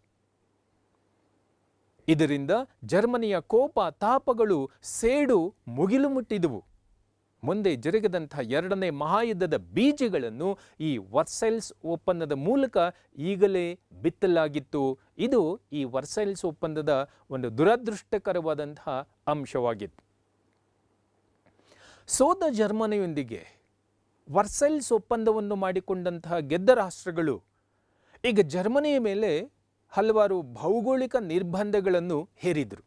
ಹಾಗಾದರೆ ಜರ್ಮನಿಯ ಮೇಲೆ ಹೇರಿದಂತಹ ಭೌಗೋಳಿಕ ನಿರ್ಬಂಧಗಳು ಯಾವುದು ಅನ್ನೋದಾದರೆ, ಮೊದಲನೇದಾಗಿ ವರ್ಸೈಲ್ಸ್ ಒಪ್ಪಂದದ ಪ್ರಕಾರ ಯುದ್ಧದ ಸಮಯದಲ್ಲಿ ಜರ್ಮನಿಯು ಫ್ರಾನ್ಸ್ನಿಂದ ವಶಪಡಿಸಿಕೊಂಡಿದ್ದ ಆಲ್ಸೇಸ್ ಮತ್ತು ಲೊರೈನ್ ಪ್ರದೇಶಗಳನ್ನು ಈಗ ಜರ್ಮನಿಯು ಮತ್ತೆ ಫ್ರಾನ್ಸ್ಗೆ ಬಿಟ್ಟುಕೊಡಬೇಕಾಯಿತು. ಜೊತೆಗೆ ಜರ್ಮನಿಯು ತನ್ನ ಪ್ರಸಿದ್ಧ ಕಲ್ಲಿದ್ದಲು ಪ್ರದೇಶಗಳಾಗಿದ್ದ ಸೋರ್ಗ್ ಮತ್ತು ಬೆಸ್ಸಿನ್ ಪ್ರದೇಶಗಳನ್ನು ಮುಂದಿನ 15 ವರ್ಷಗಳವರೆಗೆ ಫ್ರಾನ್ಸ್ ದೇಶಕ್ಕೆ ಕೊಡಬೇಕಾಯಿತು. ಇದು ಜರ್ಮನಿಗೆ ಹಾಕಿದಂಥ ಒಂದು ಭೌಗೋಳಿಕ ಮಿತಿ. ಎರಡನೇದಾಗಿ ವರ್ಸೈಲ್ಸ್ ಒಪ್ಪಂದದ ಪ್ರಕಾರ 1864ರಲ್ಲಿ ಜರ್ಮನಿಯು ಡೆನ್ಮಾರ್ಕ್ನಿಂದ ವಶಪಡಿಸಿಕೊಂಡಿದ್ದ ಶೆಲ್ಸ್ವಿಗ್ ಮತ್ತು ಹೋಲ್ಸ್ಟೈನ್ ಎನ್ನುವ ಪ್ರದೇಶಗಳನ್ನು ಈಗ ಜರ್ಮನಿಯು ಡೆನ್ಮಾರ್ಕಿಗೆ ಮತ್ತೆ ಬಿಟ್ಟುಕೊಡಬೇಕಾಯಿತು. ಮೂರನೇದಾಗಿ ವರ್ಸೈಲ್ಸ್ ಒಪ್ಪಂದದ ಪ್ರಕಾರ ಜರ್ಮನಿಯ ಡೇಂಜಿಕ್ ಪ್ರದೇಶವನ್ನು ಮುಕ್ತ ಪ್ರದೇಶ ಎಂದು ಸಾರಿ ಅದನ್ನು ಲೀಗ್ ಆಫ್ ನೇಷನ್ನಿನ ಅಧೀನಕ್ಕೆ ವಹಿಸಿಕೊಡಲಾಯಿತು. ನಾಲ್ಕನೇದಾಗಿ ವರ್ಸೈಲ್ಸ್ ಒಪ್ಪಂದದ ಪ್ರಕಾರ ಸೈಲೇಷಿಯಾದ ಕೆಲವು ಭಾಗಗಳನ್ನು ಪೋಲೆಂಡ್ಗೆ ಬಿಟ್ಟುಕೊಡಲಾಯಿತು. ಐದನೇದಾಗಿ ವರ್ಸೈಲ್ಸ್ ಒಪ್ಪಂದದ ಪ್ರಕಾರ ಜರ್ಮನಿಯು ತನ್ನೆಲ್ಲ ಸಾಗರೋತ್ತರ ವಸಾಹತುಗಳನ್ನು ಈಗ ಮಿತ್ರ ರಾಷ್ಟ್ರಗಳಿಗೆ ಬಿಟ್ಟುಕೊಡಬೇಕಾಯಿತು. ಉದಾಹರಣೆಗೆ ಸ್ಯಾಮೋನ್ ದ್ವೀಪಗಳನ್ನು ನ್ಯೂಜಿಲೆಂಡ್ಗೆ ಬಿಟ್ಟುಕೊಡ್ತು. ಕೆಎಚ್ ಮತ್ತು ಶಾಟುಂಗ್ ಪ್ರದೇಶಗಳನ್ನು ಜಪಾನಿಗೆ ನೀಡಲಾಯಿತು. ಹಾಗೆಯೇ ಆರನೇದಾಗಿ ಜರ್ಮನಿಯನ್ನು ಭೌಗೋಳಿಕವಾಗಿ ಕಿರಿದುಗೊಳಿಸಿ ಜರ್ಮನಿಯ ಶಕ್ತಿಯನ್ನು ಕುಗ್ಗಿಸಲಾಯಿತು. ಹೀಗೆ ಜರ್ಮನಿಯನ್ನು ಭೌಗೋಳಿಕವಾಗಿ ಕುಗ್ಗಿಸಿದ್ದರಿಂದಾಗಿ ಇದನ್ನು ಸವಾಲಾಗಿ ಸ್ವೀಕರಿಸಿದಂತಹ ಜರ್ಮನ್ನರು ಮುಂದೆ ಎರಡನೇ ಮಹಾಯುದ್ಧವನ್ನು ಆರಂಭ ಮಾಡುವುದಕ್ಕೆ ಇದನ್ನೇ ಅಡಿಪಾಯ ಮಾಡಿಕೊಂಡು ಬಿಟ್ಟರು. ಪ್ರಿಯ ವಿದ್ಯಾರ್ಥಿಗಳೇ, ಈಗ ನೋಡೋಣ ವರ್ಸೈಲ್ಸ್ ಒಪ್ಪಂದವು ಜರ್ಮನಿಯ ಮೇಲೆ ವಿಧಿಸಿದಂತಹ ಆರ್ಥಿಕ ನಿರ್ಬಂಧಗಳು ಯಾವುದು ಎನ್ನುವುದನ್ನು. ಜರ್ಮನಿಯೇ ಮೊದಲ ಮಹಾಯುದ್ಧದ ಎಲ್ಲ ಕಷ್ಟ ನಷ್ಟಗಳಿಗೂ ಕಾರಣ ಆಗಿರುವುದರಿಂದ ಮತ್ತೊಮ್ಮೆ ಜಗತ್ತಿನ ಶಾಂತಿಯನ್ನು ಕದಡುವುದಕ್ಕೆ ಅವಕಾಶ ನೀಡದ ಹಾಗೆ ಜರ್ಮನಿಯನ್ನು ಆರ್ಥಿಕವಾಗಿ ದುರ್ಬಲಗೊಳಿಸುವುದೇ ವರ್ಸೈಲ್ಸ್ ಒಪ್ಪಂದದ ಮುಖ್ಯವಾದಂಥ ಗುರಿಯಾಗಿತ್ತು. ಆದ್ದರಿಂದ ಜರ್ಮನಿಯ ಮೇಲೆ ಹೆಚ್ಚು ಆರ್ಥಿಕ ನಿರ್ಬಂಧಗಳನ್ನು ಹೇರಲಾಯಿತು. ಅಂದರೆ ಮೊದಲನೇದಾಗಿ ವರ್ಸೈಲ್ಸ್ ಒಪ್ಪಂದದ ಪ್ರಕಾರ ಜರ್ಮನಿಯು ಗೆದ್ದ ರಾಷ್ಟ್ರಗಳಿಗೆ ಸುಮಾರು 1100 ಪೌಂಡ್ ಹಣವನ್ನು ನೀಡಬೇಕಾಯಿತು. ಯುದ್ಧ ಪರಿಹಾರವಾಗಿ ಅಪಾರವಾದಂಥ ಯುದ್ಧದ ಪರಿಹಾರವನ್ನು ನೀಡಬೇಕಾಯಿತು. ಇದು ಜರ್ಮನಿಯ ಆರ್ಥಿಕ ಸ್ಥಿತಿಯನ್ನು ಪ್ರಪಾತಕ್ಕೆ ತಳ್ಳಿಬಿಟ್ಟಿತ್ತು. ಎರಡನೇದಾಗಿ ವರ್ಸೈಲ್ಸ್ ಒಪ್ಪಂದದ ಪ್ರಕಾರ ಮಿತ್ರ ರಾಷ್ಟ್ರಗಳು ಜರ್ಮನಿಯ ವಾಣಿಜ್ಯ ಮತ್ತು ವ್ಯಾಪಾರವನ್ನು ಹಾಳು ಮಾಡಿ ಅಲ್ಲಿ ತಮ್ಮ ಪ್ರಭುತ್ವವನ್ನು ಸ್ಥಾಪಿಸಿದವು. ಮೂರನೇದಾಗಿ ವರ್ಸೈಲ್ಸ್ ಒಪ್ಪಂದದ ಪ್ರಕಾರ ಜರ್ಮನಿಯ ವಾಣಿಜ್ಯ ನೌಕೆಗಳನ್ನು ನಾಶಪಡಿಸಿ ಜರ್ಮನಿಯ ಆಮದು ಮತ್ತು ರಫ್ತುಗಳ ಮೇಲೆ ನಿರ್ಬಂಧಗಳನ್ನು ಹಾಕಲಾಯಿತು. ನಾಲ್ಕನೇದಾಗಿ ವರ್ಸೈಲ್ಸ್ ಒಪ್ಪಂದದ ಪ್ರಕಾರ ಜರ್ಮನಿಯ ಏಲ್ಸ್ ಮತ್ತು ಓಡಾರ್ ನದಿಗಳನ್ನು ಅಂತಾರಾಷ್ಟ್ರೀಕರಣಗೊಳಿಸಲಾಯಿತು. ಜರ್ಮನಿಯ ವಸಾಹತುಗಳನ್ನು ಗೆದ್ದ ರಾಷ್ಟ್ರಗಳು ತಮ್ಮ ವಶಕ್ಕೆ ತೆಗೆದುಕೊಂಡುವು. ಹೀಗೆ ಜರ್ಮನಿಯನ್ನು ಆರ್ಥಿಕವಾಗಿ ಮಟ್ಟ ಹಾಕಿ ಜರ್ಮನಿಯ ಕಿಚ್ಚನ್ನು ಮತ್ತಷ್ಟು ಹೆಚ್ಚಿಸಿ ಮತ್ತೊಂದು ಮಹಾಯುದ್ಧಕ್ಕೆ ಆಹ್ವಾನವನ್ನು ನೀಡಲಾಯಿತು ಈ ವರ್ಸೈಲ್ಸ್ ಒಪ್ಪಂದದಲ್ಲಿಯೇ. ಹಾಗೆ ಜರ್ಮನಿಯು ವರ್ಸೈಲ್ಸ್ ಒಪ್ಪಂದದ ಮೂಲಕ ಹೇರಿದಂತಹ ಸೈನಿಕ ನಿರ್ಬಂಧಗಳನ್ನು ನೋಡೋಣ. ಮತ್ತೊಮ್ಮೆ ಜಗತ್ತಿನ ಶಾಂತಿಯನ್ನು ಕಲಕಲು ಅವಕಾಶ ನೀಡದ ಹಾಗೆ ಜರ್ಮನಿಯನ್ನು ಸೈನಿಕವಾಗಿ ದುರ್ಬಲಗೊಳಿಸುವುದು ವರ್ಸೈಲ್ಸ್ ಒಪ್ಪಂದದ ಗುರಿಯಾಗಿತ್ತು. ಆದ್ದರಿಂದ ಜರ್ಮನಿಯ ಮೇಲೆ ಹಲವಾರು ಕಠಿಣ ಸೈನಿಕ ನಿರ್ಬಂಧಗಳನ್ನು ಈಗ ವರ್ಸೈಲ್ಸ್ ಒಪ್ಪಂದದ ಮೂಲಕ ಹಾಕಲಾಯಿತು. ಹಾಗಾದರೆ ಈಗ ಜರ್ಮನಿಗೆ ನೀಡಿದಂತಹ ಸೈನಿಕ ನಿರ್ಬಂಧಗಳು ಯಾವುದು ಅಂತಂದರೆ, ಮೊದಲನೇದಾಗಿ ಜರ್ಮನಿಯು ಕಡ್ಡಾಯ ಸೈನಿಕ ಶಿಕ್ಷಣವನ್ನು ಕೈಬಿಟ್ಟು ತನ್ನ ಆಂತರಿಕ ಶಾಂತಿಗಾಗಿ ಕೇವಲ 1,00,000 ಸೈನಿಕರನ್ನು ಮಾತ್ರ ಹೊಂದಿರಬೇಕು ಎಂದು ನಿರ್ಬಂಧ ಹಾಕಲಾಯಿತು. ಎರಡನೇದಾಗಿ ಜರ್ಮನಿ ತನ್ನ ಸೈನಿಕ ಶಾಲೆಗಳನ್ನು ಮದ್ದುಗುಂಡುಗಳ ತಯಾರಿಕಾ ಕಾರ್ಖಾನೆಗಳನ್ನು ಈಗ ಸಂಪೂರ್ಣವಾಗಿ ಮುಚ್ಚಬೇಕಾಯಿತು. ಮೂರನೇದಾಗಿ ಜರ್ಮನಿ ತನ್ನ ವಿಷವಾಯುವಿನ ತಯಾರಿಕಾ ಕಾರ್ಖಾನೆಗಳನ್ನು ಕೂಡ ನಿಲ್ಲಿಸಬೇಕಾಯಿತು. ನಾಲ್ಕನೆಯದಾಗಿ ಜರ್ಮನಿಯ ವಿಮಾನ ಬಲದ ಮೇಲೆ ಪೂರ್ಣವಾದಂತಹ ನಿರ್ಬಂಧವನ್ನು ಹೇರಲಾಯಿತು. ಐದನೇದಾಗಿ ಜರ್ಮನಿಯು ಕೇವಲ 6 ಯುದ್ಧ ನೌಕೆಗಳನ್ನು, 6 ಸಮುದ್ರ ಪರ್ಯಟನಾ ನೌಕೆಗಳನ್ನು ಮತ್ತು 12 ಜಲಾಂತರ್ಗಾಮಿಗಳನ್ನು ಮಾತ್ರ ಹೊಂದಲು ಈಗ ಅನುಮತಿಯನ್ನು ನೀಡಲಾಯಿತು. ಆರನೇದಾಗಿ ಮೊದಲ ಮಹಾಯುದ್ಧದ ಎಲ್ಲ ಅನರ್ಥಗಳಿಗೂ ಜರ್ಮನಿಯ ಚಕ್ರವರ್ತಿ ವಿಲಿಯಂನೇ ಕಾರಣ ಆಗಿರುವುದರಿಂದ ಅಂತಾರಾಷ್ಟ್ರೀಯ ನ್ಯಾಯಾಲಯದ ತನಿಖೆಗೆ ವಿಲಿಯಂನನ್ನು ಒಪ್ಪಿಸಬೇಕಾಗಿರುವುದರಿಂದ ಅವನನ್ನು ಈ ಕೂಡಲೇ ಬಿಟ್ಟುಕೊಡಬೇಕು ಎಂದು ಹಾಲೆಂಡ್ ದೇಶವನ್ನು ಪ್ರಾರ್ಥಿಸಲಾಯಿತು. ಏಳನೇದಾಗಿ ಜರ್ಮನಿಯು ಬಂಧಿಸಿದ ಎಲ್ಲ ಯುದ್ಧ ಕೈದಿಗಳನ್ನು ಈಗ ಜರ್ಮನಿ ಬಿಟ್ಟು ಬಿಡಬೇಕಾಯಿತು ಮತ್ತು ಯುದ್ಧದ ಎಲ್ಲ ಅನರ್ಥಗಳಿಗೂ ನಾನೇ ಕಾರಣ ಎಂದು ಒಪ್ಪಿಕೊಳ್ಳಬೇಕಾಯಿತು ಜರ್ಮನಿ. ಇಷ್ಟೆಲ್ಲ ನಿರ್ಬಂಧಗಳನ್ನು ಈಗ ಜರ್ಮನಿಯ ಮೇಲೆ ಹಾಕಲಾಯಿತು. ಪ್ರಿಯ ವಿದ್ಯಾರ್ಥಿಗಳೇ, ಈ ವರ್ಸೇಲ್ಸ್ ಒಪ್ಪಂದ ಜರ್ಮನಿಯೇ ಮೊದಲ ಮಹಾಯುದ್ಧದ ಎಲ್ಲ ಕಷ್ಟ ನಷ್ಟಗಳಿಗೆ ಕಾರಣ ಎಂದು ತೀರ್ಮಾನಿಸಿ ಜರ್ಮನಿಯ ಮೇಲೆ ಕಠಿಣವಾದ ನಿರ್ಬಂಧಗಳನ್ನು ಹೇರಿತ್ತು. ಈ ಒಪ್ಪಂದದ ಮೂಲಕ ಜರ್ಮನಿಯನ್ನು ಭೌಗೋಳಿಕವಾಗಿ, ಆರ್ಥಿಕವಾಗಿ ಹಾಗೂ ಸೈನಿಕವಾಗಿ ಮಿತಿಗೊಳಿಸಲಾಯಿತು. ಮೊದಲನೇ ಮಹಾಯುದ್ಧದಿಂದ ಈ ಮೊದಲೇ ಜರ್ಜರಿತವಾಗಿದ್ದಂತಹ ಜರ್ಮನಿಯು ವರ್ಸೈಲ್ಸ್ ಒಪ್ಪಂದವನ್ನು ಒಂದು ಸವಾಲಾಗಿ ಸ್ವೀಕರಿಸಿತು. ಹೀಗಾಗಿ ಜರ್ಮನಿಯ ಕೋಪ, ತಾಪ, ಸೇಡುಗಳು ಮುಗಿಲು ಮುಟ್ಟಿದ್ವು. ಮುಂದೆ ಜರುಗಿದಂಥ ಎರಡನೇ ಮಹಾಯುದ್ಧದ ಬೀಜಗಳನ್ನು ಈ ವರ್ಸೈಲ್ಸ್ ಒಪ್ಪಂದದ ಮೂಲಕ ಈಗಲೇ ಬಿತ್ತಲಾಗಿತ್ತು. ನನ್ನ ಪ್ರೀತಿಯ ವಿದ್ಯಾರ್ಥಿಗಳೇ, ಇಷ್ಟೆಲ್ಲ ವಿಚಾರಗಳನ್ನು ಸೇರಿಸಿ ವರ್ಸೈಲ್ಸ್ ಒಪ್ಪಂದ ಎನ್ನುವಂಥ ಈ ಪುಟ್ಟದಾದಂಥ ವಿಷಯದಲ್ಲಿ ತಿಳಿಸಿದ್ದೇನೆ. ಇನ್ನೂ ಹೆಚ್ಚಿನ ಮಾಹಿತಿ ಬೇಕಾಗಿದ್ದಲ್ಲಿ ಇಲ್ಲಿ ನೀಡಿರುವಂಥ ಮೊಬೈಲ್ ಸಂಖ್ಯೆ ಅಥವಾ ಈ ಇಮೇಲ್ಗೆ ಒಂದು ಸಣ್ಣ ಪ್ರಶ್ನೆಯನ್ನು ಕೇಳಿದರೆ ನಿಮಗೆ ಉತ್ತರವನ್ನು ನೀಡುತ್ತೇನೆ ಎನ್ನುವ ಭರವಸೆಯೊಂದಿಗೆ ನಾನು ಇಲ್ಲಿಂದ ನಿರ್ಗಮಿಸ್ತಾ ಇದ್ದೇನೆ. ಎಲ್ಲರಿಗೂ ಕೂಡ ಒಳ್ಳೆಯದಾಗಲಿ. Thank you one and all. ನನ್ನ ಪ್ರೀತಿಯ ವಿದ್ಯಾರ್ಥಿಗಳೇ, ಸ್ನೇಹಿತರೆ ಹಾಗೂ ಇತಿಹಾಸಕ್ತರೆ, ಡಾಕ್ಟರ್ ಪ್ರಕಾಶ್ ಮತ್ತೆ ನಿಮ್ಮ ಮುಂದೆ. ಇಂದು ನಾನು ನಿಮ್ಮೊಂದಿಗೆ ಜಗತ್ತಿನ ಇತಿಹಾಸದ ಮುಖ್ಯವಾದ ಘಟನೆಯಾಗಿರುವ ರಷ್ಯಾ ಕ್ರಾಂತಿಯನ್ನು ಕುರಿತು ಮಾತನಾಡುತ್ತಿದ್ದೇನೆ. ಈ ವಿಷಯವು IAS, KAS ಮುಂತಾದಂಥ ಎಲ್ಲ ಸ್ಪರ್ಧಾತ್ಮಕ ಪರೀಕ್ಷೆಗಳಿಗೆ ಹಾಗೂ ರಾಜ್ಯದ ಎಲ್ಲ ವಿಶ್ವವಿದ್ಯಾನಿಲಯಗಳ ಪದವಿ ಪರೀಕ್ಷೆಗಳಿಗೆ ಬಹಳ ಮುಖ್ಯವಾದಂಥ ಪ್ರಶ್ನೆಯಾಗಿರುತ್ತದೆ. ಬನ್ನಿ, ಕೇಳಿಸಿಕೊಳ್ಳಿ, ಅರ್ಥ ಮಾಡಿಕೊಳ್ಳಿ, ಪರೀಕ್ಷೆಯಲ್ಲಿ ಸುಂದರವಾಗಿ ಬರೆದು ಹೆಚ್ಚಿನ ಅಂಕಗಳನ್ನು ಪಡೆದು ನಿಮ್ಮ ಜೀವನವನ್ನು ಉಜ್ವಲವಾಗಿಸಿಕೊಳ್ಳಿ ಎಂದು ನಿಮ್ಮನ್ನು ಮತ್ತೊಮ್ಮೆ ಆಹ್ವಾನಿಸಿ ಈಗ ನನ್ನ ಚರ್ಚೆಯನ್ನು ಆರಂಭ ಮಾಡ್ತಾ ಇದ್ದೇನೆ. 1917ರ ರಷ್ಯಾದ ಕ್ರಾಂತಿಯನ್ನು ಕುರಿತು. ಪ್ರಿಯ ವಿದ್ಯಾರ್ಥಿಗಳೇ, 1917ರ ರಷ್ಯಾ ಕ್ರಾಂತಿಯು ಯುರೋಪಿನ ಇತಿಹಾಸದಲ್ಲಿ ಮಹತ್ವದ ಘಟನೆಯಾಗಿದ್ದು ವಿಶ್ವ ಇತಿಹಾಸದಲ್ಲಿಯೂ ಅದ್ವಿತೀಯ ಸ್ಥಾನವನ್ನು ಪಡೆದಿದೆ. ಈ ಕ್ರಾಂತಿಯ ಪರಿಣಾಮವಾಗಿ ರಷ್ಯಾ ದೇಶದಲ್ಲಿ ಶತಮಾನಗಳಿಂದಲೂ ಬೇರು ಬಿಟ್ಟಿದ್ದ ನಿರಂಕುಶ ಪ್ರಭುತ್ವವು ಅಂತ್ಯಗೊಂಡು ಜಗತ್ತಿನ ಇತಿಹಾಸದಲ್ಲಿಯೇ ಪ್ರಥಮ ಬಾರಿಗೆ ಸಮತಾವಾದದ ತತ್ವಗಳ ಆಧಾರದ ಮೇಲೆ ರೂಪುಗೊಂಡ ಹೊಸ ರಾಷ್ಟ್ರವೊಂದು ಉದಯವಾಯಿತು. 1917ರ ರಷ್ಯಾ ಕ್ರಾಂತಿಯು ಮೊದಲನೇ ಮಹಾಯುದ್ಧದ ಪ್ರತಿಫಲವಾಗಿದ್ದು ರಷ್ಯಾದ ಆರ್ಥಿಕ ದುಸ್ಥಿತಿಗಳ ಕೂಸು ಎಂದು ಕರೆಯಬಹುದು.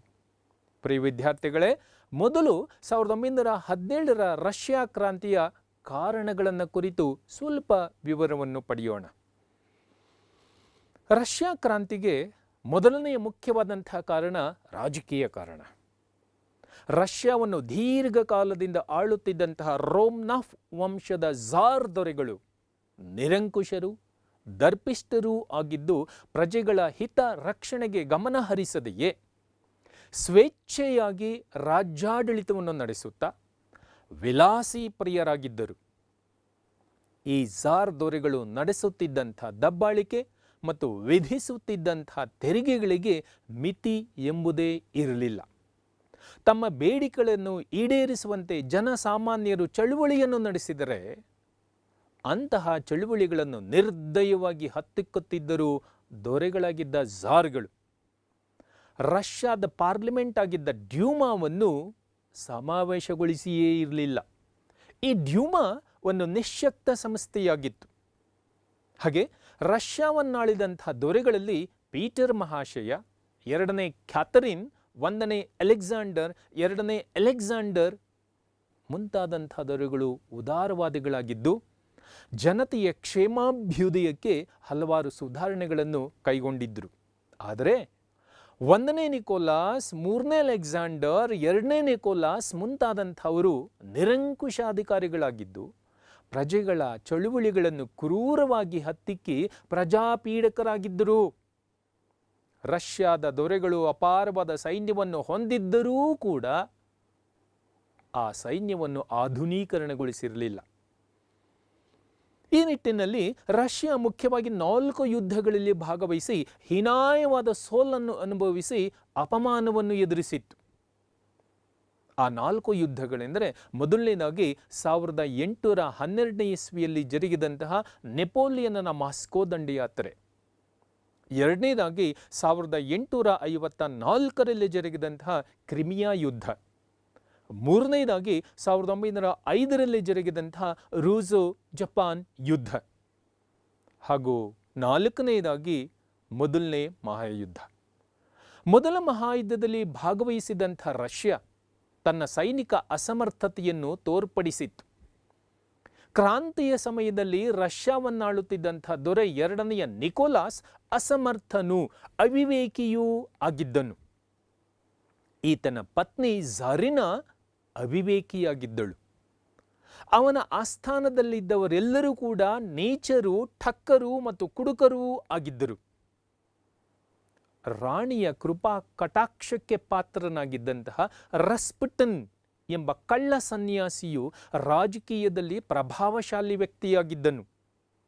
ಇಂತಹ ಎಲ್ಲ ಅಂಶಗಳು ಕೂಡ ಅಂತಿಮವಾಗಿ 1917ರಲ್ಲಿ ರಷ್ಯಾದಲ್ಲಿ ಕ್ರಾಂತಿ ಆರಂಭವಾಗುವುದಕ್ಕೆ ಕಾರಣವಾಗಿದ್ವು.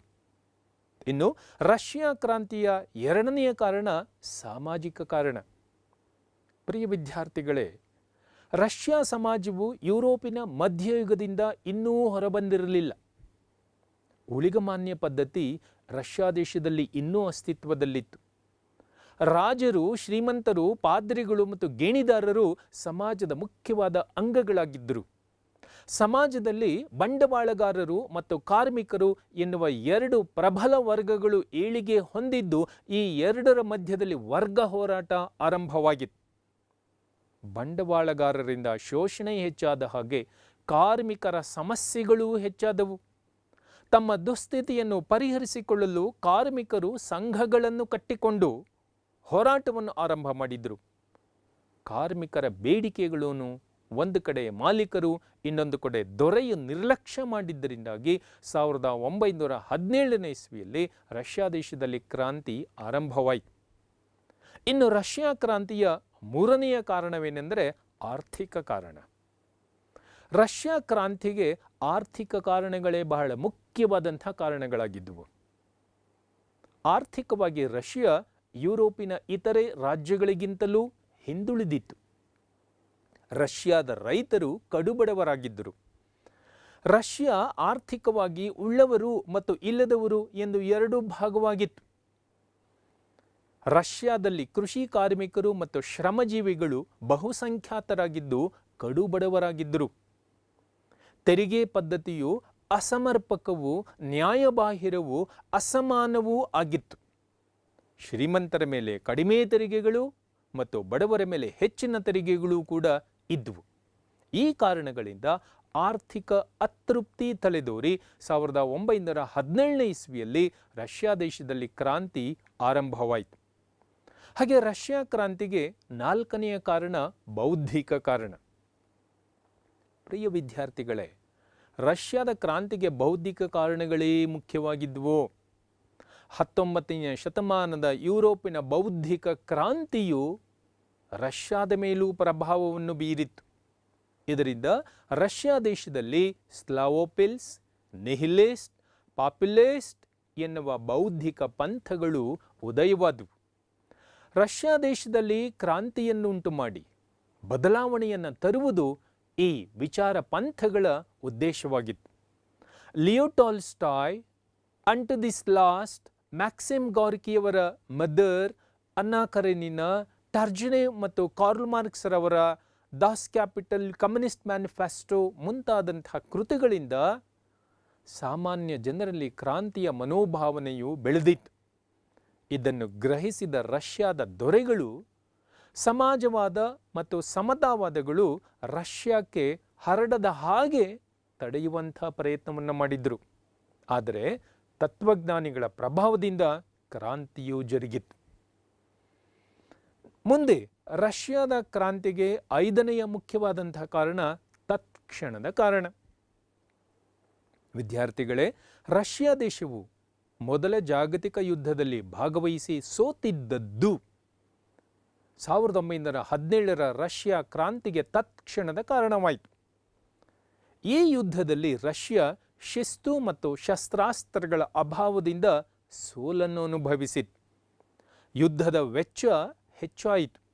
ಇದರಿಂದ ರಷ್ಯಾ ದೇಶದ ಆರ್ಥಿಕ ಪರಿಸ್ಥಿತಿ ಹದಗೆಟ್ಟು ಜನತೆಯ ಮೇಲಿನ ತೆರಿಗೆಯ ಹೊರೆಯೂ ಹೆಚ್ಚಾಯಿತು. ಆದರೆ ಜನರು ತೆರಿಗೆಯನ್ನು ಕಟ್ಟುವುದಕ್ಕೆ ನಿರಾಕರಿಸಿದರು. ಅಸಮಾಧಾನಗೊಂಡ ಸೈನಿಕರು ಕೂಡ ಜನಸಾಮಾನ್ಯರು ಜೊತೆ ಸೇರಿಕೊಂಡರು. ಹೀಗಾಗಿ ರಷ್ಯಾ ದೇಶದಲ್ಲಿ ಕ್ರಾಂತಿ ಆರಂಭವಾಯಿತು. ಈಗ ನೋಡೋಣ ರಷ್ಯಾ ಕ್ರಾಂತಿಯ ಘಟನೆಗಳು. ಈ ಹೇಳಿದಂತಹ ರಾಜಕೀಯ, ಆರ್ಥಿಕ, ಸಾಮಾಜಿಕ, ಸೈನಿಕ ಮುಂತಾದಂತಹ ಕಾರಣಗಳಿಂದ ಅಸಮಾಧಾನಗೊಂಡಿದ್ದಂತಹ ಕಾರ್ಮಿಕರು, ರೈತರು, ನಾವಿಕರು, ಸೈನಿಕರು ಆಹಾರ ಮತ್ತು ಶಾಂತಿಗಾಗಿ 1917ನೇ ಇಸ್ವಿ ಮಾರ್ಚ್ 8ನೇ ತಾರೀಕು ರಷ್ಯಾ ದೇಶದ ಸೇಂಟ್ ಪೀಟರ್ಸ್ಬರ್ಗ್ ನಗರದಲ್ಲಿ ದೊರೆ ಝಾರ್ನ ವಿರುದ್ಧ ಒಂದು ದೊಡ್ಡದಾದಂಥ ಪ್ರದರ್ಶನವನ್ನು, ಪ್ರತಿಭಟನೆಯನ್ನು ಆರಂಭ ಮಾಡಿದ್ರು. ಇಲ್ಲಿಂದ ರಷ್ಯಾ ದೇಶದ ಕ್ರಾಂತಿ ಆರಂಭವಾಯಿತು.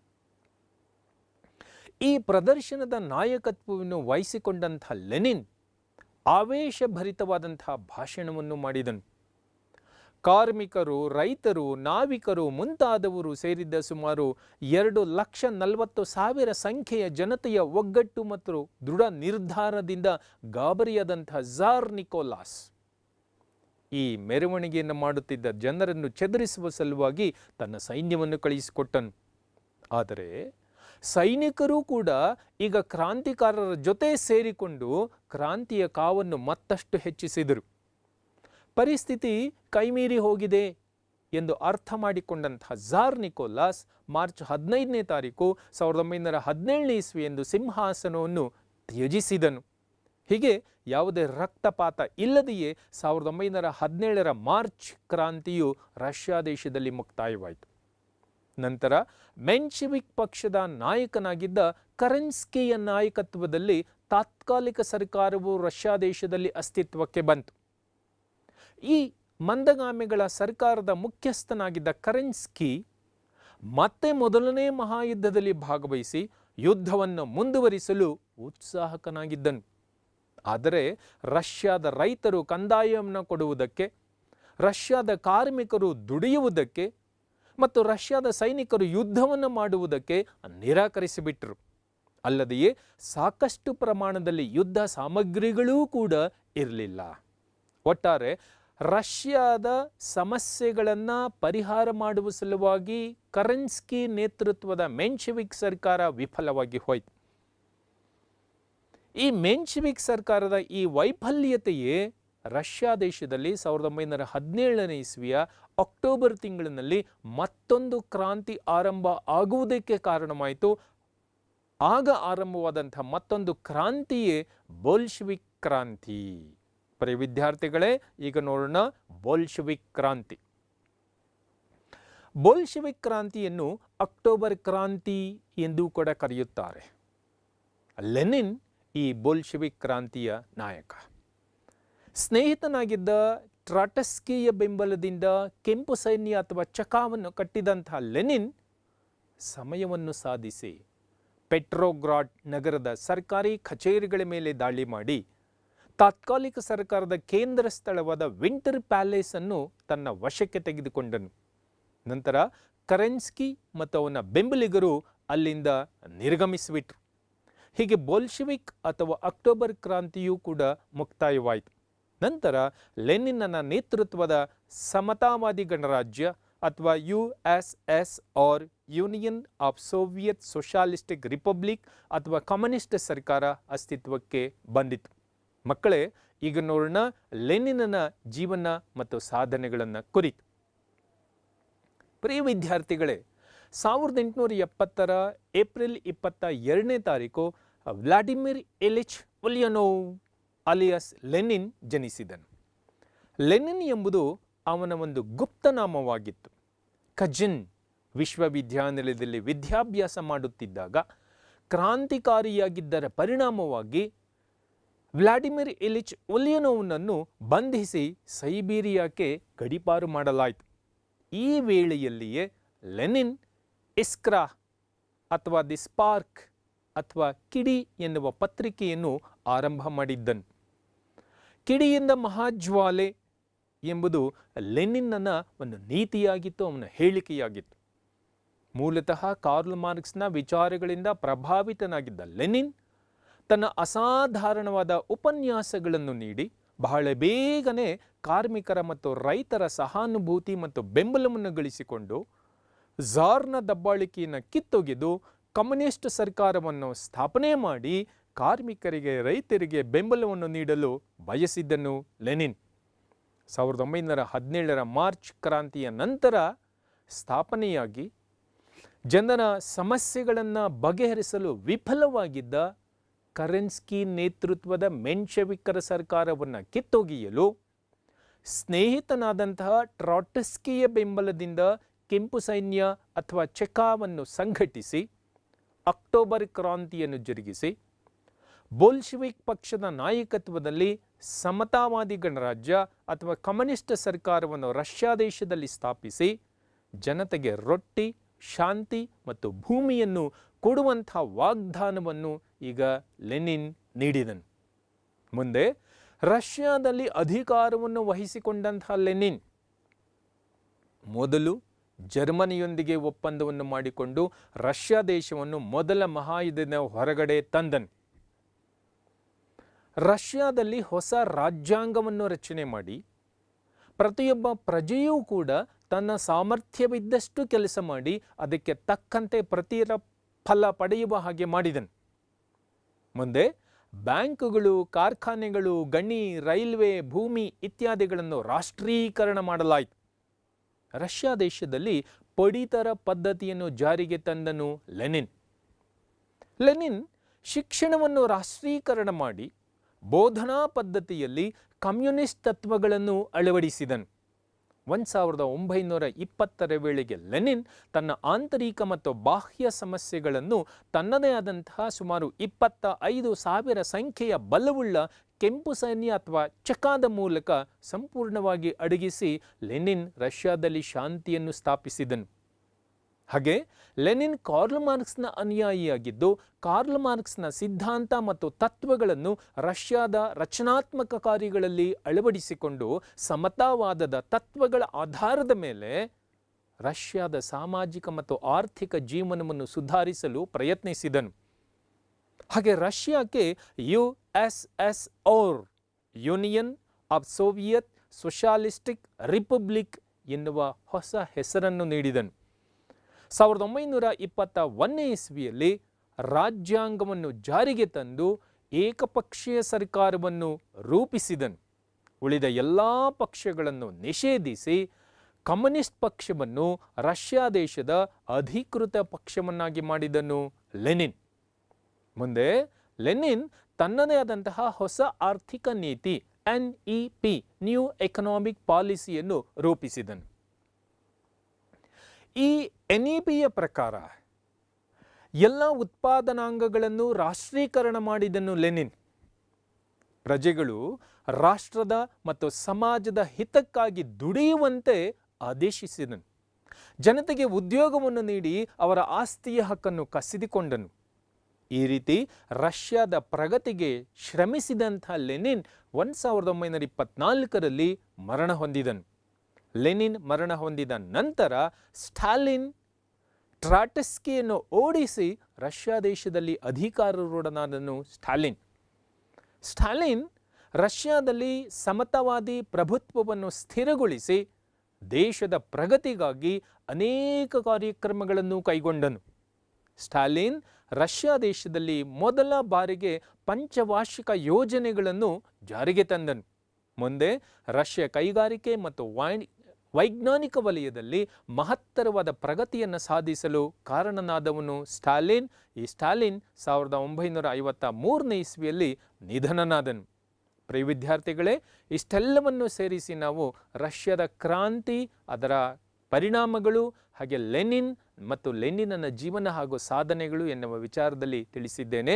ಇದಕ್ಕಿನ್ನೂ ಹೆಚ್ಚಿನ ಮಾಹಿತಿ ಬೇಕಾಗಿದ್ದಲ್ಲಿ ಇಲ್ಲಿ ನೀಡಿರುವಂತಹ ಮೊಬೈಲ್ ಸಂಖ್ಯೆಗಾಗಲಿ ಅಥವಾ ಇಮೇಲ್ಗಾಗಲಿ ಒಂದು ಪ್ರಶ್ನೆಯನ್ನು ಕೇಳಿದರೆ ನಿಮ್ಮ ಅನುಮಾನಗಳನ್ನು ಗೊಂದಲಗಳನ್ನು ನಿವಾರಿಸುತ್ತೇನೆ ಎನ್ನುವ ಭರವಸೆಯೊಂದಿಗೆ ಇಲ್ಲಿಂದ ನಿರ್ಗಮಿಸುತ್ತಿದ್ದೇನೆ. ಎಲ್ಲರಿಗೂ ಕೂಡ ಒಳ್ಳೆಯದಾಗಲಿ. Thank you one and all.